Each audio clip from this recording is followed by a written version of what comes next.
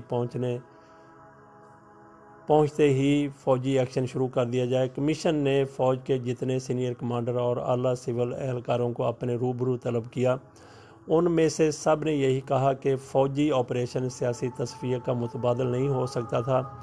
ان کے بقول فوجی آپریشن کے چند ہفتے بعد حالات اتنے سازگار ہو گئے تھے کہ سیاسی تصفیہ کی طرف پیش قدمی کی جا سکتی تھی۔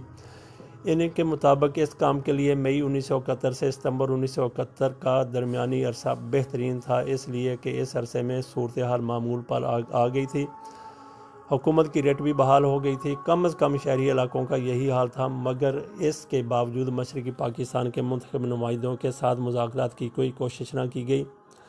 اس کے برعکس فریب کارانہ اقدامات کیے گئے۔ فوجی آپریشن کے دوران طاقت کے وسیع پیمانے پر استعمال اور پاک فوج کے افسروں اور جوانوں کے رویے نے اہل مشرقی پاکستان میں بیگانگی پیدا کر دی تھی۔ مارشل لا ایڈمنسٹریشن کی بنگلہ دیش بھیجو حکمت عملی نے حالات کو مزید خراب کیا۔ اس حکمت عملی کے تحت مشرقی پاکستان کے لوگوں کو اچانک غائب کر دیا جاتا۔ بہرحال اصل بات یہ کہ جنرل یحییٰ نے صورتحال میں بھی سیاسی تصفیہ کی ضرورت محسوس نہ کی۔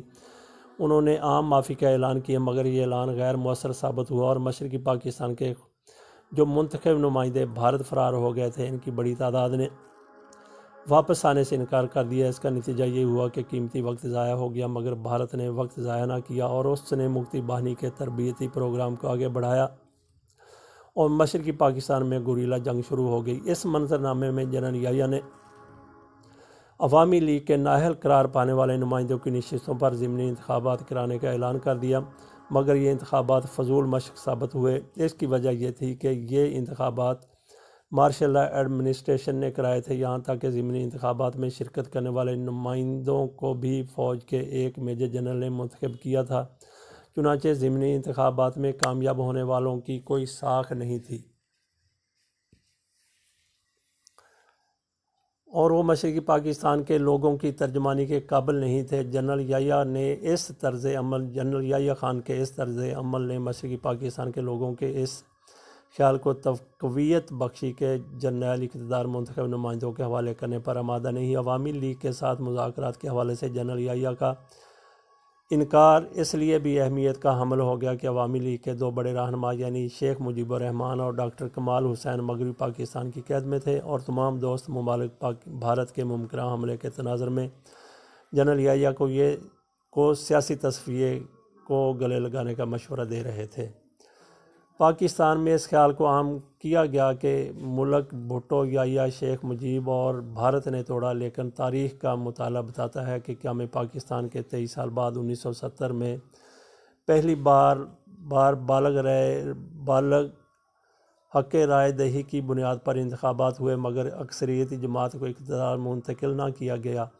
اقتدار منتقل کر دیا جاتا تو نہ فوجی آپریشن ہوتا، نہ بھارت مکتی باہنی بناتا، نہ مشرقی پاکستان پر حملہ کرتا۔ حمود الرحمن کمیشن کی رپورٹ بھی یہی کہہ رہی ہے، بلکہ اس کا اصرار ہے کہ فوجی آپریشن کے چند ہفتے بعد حالات اتنے بہتر ہو گئے تھے کہ مسئلے کا سیاسی حل تلاش کیا جا سکتا تھا، مگر ایسا نہ ہو سکا۔ حمود الرحمن کمیشن کی رپورٹ کے مطابق پاکستان کے دوست بھی پاکستان کو سیاسی مسئلہ مذاکرات کے ذریعے حل کرنے کا مشورہ دے رہے تھے، مگر جنرل یحییٰ نے کسی کی نہ سنی۔ لیکن جنرل یحییٰ اس حوالے سے تنہا نہ تھے، ان کے ساتھ ایک پورا گروہ موجود تھا۔ میجر صدیق صالح کے بقول جنرل یحییٰ خان کہتے تھے کہ میرے پاس موجود لوگ مجھے مشرقی پاکستان نہیں آنے دے رہے۔ کمیشن رپورٹ بھی یہ کہہ رہی تھی کہ جن اعلیٰ فوجی اور سول اہلکاروں نے جنرل یحییٰ کے مارشل لا کی حمایت نہیں کی، انہیں معلوم تھا کہ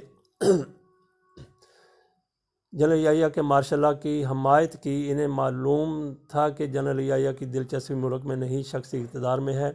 اس کے معنی یہ ہیں کہ جنرل یحییٰ کے آس پاس موجود لوگ بھی شخصی یا گروہی مفادات کے لیے کام کر رہے تھے۔ چنانچہ سقوط ڈھاکہ کا ملبہ صرف چند افراد پر ڈالنا جہالت بھی ہے اور ملک و قوم سے بددیانتی بھی ہے۔ یہی وجہ ہے کہ حمود الرحمن کمیشن کی رپورٹ نے سارا مشرقی پاکستان کی ذمہ داری اجتماعی فوجی قیادت پر ڈالی ہے۔ اس سلسلے میں حمود الرحمن کمیشن کی رپورٹ کا وہ حصہ بھی اہم ہے جہاں بین الاقوامی صورتحال اور معاملے کے سیاسی پہلو کا جائزہ لیا گیا۔ رپورٹ کہتی ہے یہ 1947 سے ظاہر تھا کہ بھارت مشرقی پاکستان میں پیدا ہونے والے کسی بھی بحران سے فائدہ اٹھائے گا۔ مشرقی پاکستان میں فوجی ایکشن شروع ہوا تو بڑے پیمانے پر لوگوں نے مشرقی پاکستان سے بھارت نقل مکانی کی۔ بھارت نے اس مسئلے کو بین الاقوامی سطح پر اٹھایا۔ بھارت کا پراپیگنڈا اتنا زوردار تھا کہ پاکستان کی فوجی حکومت نے مشرقی پاکستان میں صورتحال کو بہتر بنانے کے لیے جو کچھ بھی کیا اس سے بین الاقوامی برادری ذرا بھی متاثر نہ ہوئی۔ صورتحال کو اگست 1971 میں بھارت اور سوویت یونین کے درمیان طے پانے والے باہمی تعاون کے سمجھوتے نے اور بھی خراب کر دیا۔ اس معاہدے کے بعد پاکستان کے دوست ممالک مثلاً ایران، چین اور امریکہ نے پاکستان کو آگاہ کر دیا تھا کہ اگر بھارت کے ساتھ جنگ ہوئی تو وہ پاکستان کی کوئی عملی یا فزیکل مدد نہ کر سکیں گے، مگر جنرل یحییٰ خان نے اس بین الاقوامی صورتحال پر بھی توجہ نہ دی۔ جنرل یحییٰ کی حکمت عملی کا یہ پہلو بھی ناقابل فہم ہے کہ وہ مشرقی پاکستان پر بھارتی حملے کو سلامتی کونسل میں اٹھانے پر کیوں آمادہ نہ ہوئے۔ یہ سوال بھی اہم ہے کہ اگر مشرقی پاکستان میں صورتحال اتنی خراب ہو گئی تھی کہ ہتھیار ڈالنا ناگزیر ہو گیا تھا تو جنرل یحییٰ خان 21 ستمبر 1971 کو سلامتی کونسل میں سوویت یونین کی قرارداد کو کیوں قبول نہ کیا۔ اس صورتحال میں جنرل جنرل فرمان علی نے اقوام متحدہ کے نمائندے پال ہینری سے ملاقات کی اور مشرقی پاکستان میں مسئلے کے سیاسی حل کے حوالے سے بعض سفارشات ان کے حوالے کی۔ ان سفارشات کو اقوام متحدہ کے سیکرٹری جنرل تک پہنچانا تھا۔ اس صورتحال میں اگر جنرل یحییٰ ایسٹرن کمانڈ کو حکم دیتے کہ وہ کچھ عزم اور حوصلے کا مظاہرہ کرے اور 16 دسمبر کے بعد بھی مزاحمت کرتی رہے تو ممکن تھا سلامتی کونسل میں جنگ بندی کے حوالے سے کوئی پیش رفت ہو جاتی۔ ہم بچپن میں پڑھ تھک گئے کہ مشرقی پاکستان پر بھارت نے حملہ کیا تو کسی نے ہمارا ساتھ نہ دیا، یہاں تک کہ امریکہ نے وعدے کے باوجود 7واں بحری بیڑا پاکستان روانہ نہ کیا۔ مگر حمود الرحمن کمیشن رپورٹ بتا رہی کہ سوویت یونین کے ساتھ بھارت کے معاہدے کے بعد امریکہ ہی نہیں بلکہ چین اور ایران نے بھی جنرل یحییٰ خان کو بتا دیا تھا کہ بھارت کے حملے کی صورت میں وہ ہماری کوئی مدد نہ کر سکیں گے۔ حمود الرحمن کمیشن رپورٹ میں سانحے کے کئی مزید اہم فوجی پہلو زیر بحث آ رہے ہیں۔ ان پہلوؤں کا ذکر کرتے ہوئے رپورٹ کہتی ہے 1971 کے سانحہ میں مرکزی کردار بری فوج کا ہے۔ فوجی ہائی کمانڈ نہ صرف یہ کہ سوویت یونین اور بھارت کے معاہدے کی اہمیت کو نہ سمجھ سکی بلکہ پاکستان اور بھارت کے درمیان عسکری طاقت کے بڑھتے ہوئے فرق کو بھی نظر انداز کرتی رہی۔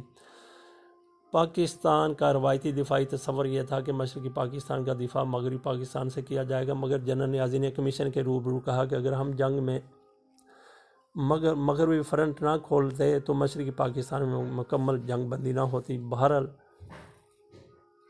حقیقت یہ ہے کہ ہم نے مغربی پاکستان کی سرحد پر بھارت کے ساتھ جنگ کے آغاز میں تاخیر کی اور مشرقی پاکستان کا دفاع مغربی پاکستان کے فلسفے پر عمل نہ کیا۔ جنرل نیازی کے حوالے سے ایک تنازع یہ بھی ہے کہ وہ مشرقی پاکستان میں کور کمانڈر کی حیثیت سے کام کر رہے تھے یا جنگی تھیٹر کے کمانڈر کی حیثیت سے۔ اگرچہ جنرل نیازی کو جنگی تھیٹر کے کمانڈر کی حیثیت سے تعینات نہیں کیا گیا تھا مگر بہرحال وہ تھے جنگی تھیٹر کے کمانڈر ہی۔ جنرل ہیڈ کوارٹر بھی ان کے بارے میں یہی رائے رکھتا تھا، چنانچہ ان کے ہتھیار ڈالنے کے فیصلے کو اسی تناظر میں دیکھنے کی ضرورت ہے۔ جنرل نیازی نے ہتھیار ڈالنے کے بعد یہ کہا کہ GHQ نے مشرقی پاکستان کے دفاع کو مضبوط بنانے کے لیے ان سے وعدہ کیا تھا کہ انہیں مزید 8 بٹالین فراہم کی جائیں گی، مگر حقیقت یہ ہے کہ شہادتوں سے اس بات کی تصدیق نہیں ہوتی کہ GHQ نے ان سے مزید کمک کے بارے میں کوئی ٹھوس وعدہ کیا تھا۔ GHQ ان سے کہتا رہا کہ اب مشرقی پاکستان میں زمین اہم نہیں رہی، چنانچہ ایسٹرن کمانڈ اب وقت کے تناظر میں جنگ لڑنا چاہیے۔ ایسٹرن کمانڈ کو اب وقت کے تناظر میں جنگ لڑنا چاہیے اور صرف تصویراتی اہمیت کی سرزمین کے دفاع کی فکر کرنی چاہیے۔ رپورٹ میں سرنڈر کے عنوان کے تحت بھی تجزیہ مہیا کیا گیا ہے۔ رپورٹ میں لکھا ہے کمیشن شاہتوں کے تجزیے کے بعد اس نتیجے پر پہنچا کہ جنرل نیازی کو ڈالنے یا سرنڈر کرنے کا حکم نہیں دیا گیا، مگر ایسٹرن کمانڈ کی جانب سے صورتحال کی جو تصویر کشی کی جا رہی تھی، اس کے پیش نظر جنرل نیازی کو اعلیٰ حکام نے ہدایت کی تھی کہ اگر ان کے اس تجزیے اور فیصلے کے تحت ہتھیار ڈالنا ضروری ہو جائے تو ڈال دیں۔ جنرل نیازی کو اگر یہ گمان ہوتا کہ وہ ڈھاکہ کا دفاع کر سکتے ہیں تو وہ ہتھیار ڈالنے کے حکم کو ماننے سے انکار کر سکتے تھے۔ ان کے اپنے اندازے کے مطابق ان کے پاس ڈھاکہ کے دفاع کے لیے 26,400 فوجی تھے، چنانچہ وہ 2 ہفتے تک ڈھاکہ کا دفاع کر سکتے تھے، کیونکہ دشمن کو اپنی نفری کا آس پاس جمع کرنے کے لیے 1 ہفتہ درکار تھا اور دوسرا ہفتہ ڈھاکہ کے گرد موجود عسکری قلعے کو فتح کرنے میں صرف کر سکتا تھا۔ اگر جنرل نیازی ایسا کرتے اور مارے جاتے تو وہ تاریخ میں نام بنا جاتے اور آنے والی نسلیں انہیں شجاع شخص اور ایک شہید کی حیثیت سے یاد رکھتیں، مگر حالات سے ظاہر ہے کہ وہ 7 دسمبر 1971 کے بعد جنگ لڑنے کی خواہش یا ویل ٹو فائٹ سے محروم ہو چکے تھے۔ بلا شبہ مشرقی پاکستان میں ناکامیوں کی ذمہ دار ایسٹرن کمانڈ تھی، مگر جی ایچ کیو بھی اس کی ذمہ داری سے بچ نہیں سکتا۔ جنگ کے منصوبے کی منظوری اسی نے دی تھی اور وہی ایسٹرن کمانڈ کی غلطیوں کی اصلاح کا ذمہ دار تھا۔ ہتھیار ڈالنے کے عمل تک ملک کے دونوں بازوؤں کے مابین مواصلات کا نظام پوری طرح کام کر رہا تھا۔ جی ایچ کیو کی ذمہ داری تھی کہ وہ ایسٹرن کمانڈ کی رہنمائی بھی کرے اور اس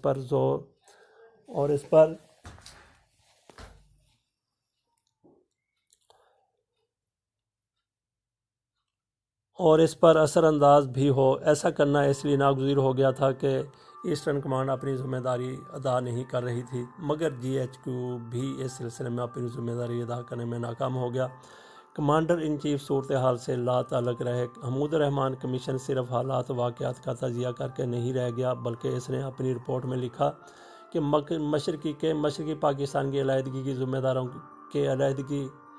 ذمہ داروں کے خلاف مقدمہ چلنے چاہیے۔ حمود الرحمن کمیشن رپورٹ نے اس حوالے سے کہا، وہ بھی الفاظ ملاحظہ کیجیے: general Yahya Khan, general Abdul Hamid Khan, general Pirzada, general Gul Hassan, major general Umar اور میجر جنرل مٹھا پر اس الزام کے تحت کھلے عام پبلکلی مقدمہ چلنا چاہیے کہ انہوں نے فیلڈ مارشل جنرل ایوب سے اقتدار چھینا۔ اپنے مقصد کی تکمیل کے لیے انہوں نے 1970 کے انتخابات میں مختلف سیاسی جماعتوں پر دھمکیوں، ترغیب اور رشوت کے ذریعے اثر انداز ہونے کی کوشش کی۔ اس کا مقصد ایک جانب 1970 کے انتخابات میں خاص قسم کے نتائج حاصل کرنا تھا، دوسری جانب اس کا مقصد یہ تھا کہ انتخابات کے بعد کچھ سیاسی جماعتوں اور منتخب نمائندوں کو 3 مارچ 1971 کو ہونے والے قومی اسمبلی کے اجلاس میں شرکت سے روکا جائے۔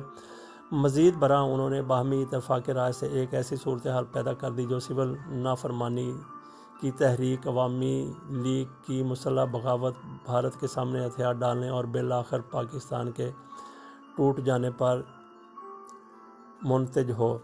سانحہ مشرقی پاکستان کے حوالے سے ایک معروف بات یہ ہے کہ ذوالفقار علی بھٹو نے ادھر تم ادھر ہم کا نعرہ لگایا اور قومی اسمبلی کے اجلاس میں شرکت کے خواہش مندوں سے کہا کہ اگر تم اجلاس میں شرکت ہوئے تو تمہاری ٹانگیں توڑ دی جائیں گی۔ بلا شبہ بھٹو کا یہ بیان تاریخ کا حصہ ہے، مگر حمود الرحمن کمیشن رپورٹ کے مذکورہ بالا اقتباس سے ثابت ہو رہا ہے کہ بھٹو نے جو کچھ کہا 6 کے ٹولے کے کہنے پر کہا۔ اس کا مطلب یہ نہیں کہ بھٹو صاحب ملک توڑنے کے الزام سے بری ہو گئے، مگر اتنی بات عیاں ہو گئی کہ ادھر تم ادھر ہم کی پشت پر منہ بھٹو ہی کا تھا مگر زبان کسی اور کی تھی۔ ہماری قومی زندگی میں آئے دن اس بات کا ذکر ہوتا رہتا ہے کہ 1971 کے انتخابات آزادانہ بھی تھے اور منصفانہ بھی، مگر حمود الرحمن کمیشن کی رپورٹ ظاہر کر رہی ہے کہ ہر الیکشن کی طرح 1970 کے انتخابات بھی مینیجڈ تھے اور انتخابات کا جو نتیجہ نکلا 6 کا ٹولہ وہی نتیجہ نکالنا چاہتا تھا۔ حمود الرحمن کمیشن رپورٹ کہہ رہی ہے کہ مشرقی پاکستان میں جو صورتحال پیدا ہوئی وہ خود بخود پیدا نہیں ہوئی تھی بلکہ وہ پیدا کی گئی تھی۔ اس سے ہمیں 1990 کی دہائی کی ایک بار پھر یاد آ گئی۔ ہمیں یاد ہے کہ ملک کے معروف قانون دان ایس ایم ظفر نے غالباً لاہور میں کسی تقریب سے خطاب کرتے ہوئے کہا، شیخ مجیب الرحمن کے بدنام زمانہ شہ نکات الطاف گوہر کی تخلیق تھے۔ الطاف گوہر اس وقت زندہ تھے اور روزنامہ نوائے وقت میں کالم لکھ رہے تھے۔ انہوں نے اپنے کالم میں ایس ایم ظفر کے انکشاف کی تردید کی۔ اس کے جواب میں ایس ایم ظفر نے جو بیان دیا اس کا مطلب یہ تھا کہ آپ کہ آپ پاکی داماں کی حقائق کو زیادہ نہ بڑھائیں، ورنہ میرے پاس اپنی بات کو ثابت کرنے کی شاہدیں موجود ہیں۔ یہ تینوں چیزیں یعنی ایس ایم ظفر کا انکشاف، الطاف گوہر کی تردید اور ایس ایم ظفر کا بیان روزنامہ منابع وقت کی فائلوں میں موجود ہیں۔ الطاف گوہر تو مر گئے، خدا کا شکر ایس ایم ظفر حیات ہیں۔ کیا پاکستان سے محبت کرنے والا کوئی ایسا شخص موجود ہے جو ایس ایم ظفر سے ملے اور پوچھے کہ 6 نکات الطاف گوہر نے کب اور کس کے کہنے پر تخلیق کر کے شیخ مجیب کو دیے؟ آخر کب تک پاکستان کے دو لخت ہونے کی داستان جھوٹ، مکر، فریب اور پراپیگنڈا کی دھند میں کھوئی رہے گی، اور قوم کو کب معلوم ہو سکے گا پاکستان کو اصل میں کس نے توڑا؟ اتفاق سے حمود الرحمن کمیشن کی رپورٹ کے شائع شدہ حصوں سے اس سوال کا واضح جواب مہیا ہو رہا ہے۔ حمود الرحمن کمیشن نے اپنی رپورٹ میں لکھا کہ جن جرنیلوں نے ملک و قوم کو بے توقیر کیا ان پر مقدمہ چلنا چاہیے۔ اس سلسلے میں 6 جرنیلوں کے نام آ گیا، مزید کرداروں سے ملیے۔ حمود الرحمن کمیشن کی رپورٹ کے مطابق first corps number 1 corps commander lieutenant general Irshad Ahmad Khan پر فرائض سے مجرمانہ غفلت کا مقدمہ چلنا چاہیے تھا، اس لیے کہ انہوں نے شکر گڑھ تحصیل اور ضلع سیالکوٹ میں اتنی بری کارکردگی دکھائی کہ علاقے کے 500 گاؤں دشمن کے قبضے میں چلے گئے۔ اس نتیجے میں جنوب میں فوج کا حملہ خطرات سے دوچار ہو گیا۔ حمود الرحمن کمیشن رپورٹ میں کے مطابق میجر جنرل عباس زاہد بھی فرائض سے مجرمانہ غفلت کا مرتکب ہوئے، ان پر بھی مجرمانہ غفلت کا مقدمہ چلنا چاہیے، کیونکہ ان کی غفلت اور نااہلی سے ضلع سیالکوٹ کے علاقے پھلکیم میں 98 گاؤں دشمن کے ہاتھ لگ گئے۔ اس سے مرالہ ہیڈ ورک بھی خطرے میں پڑ گیا، کیونکہ بھارتی افواج اس سے صرف 1500 میٹر کے فاصلے پر تھی۔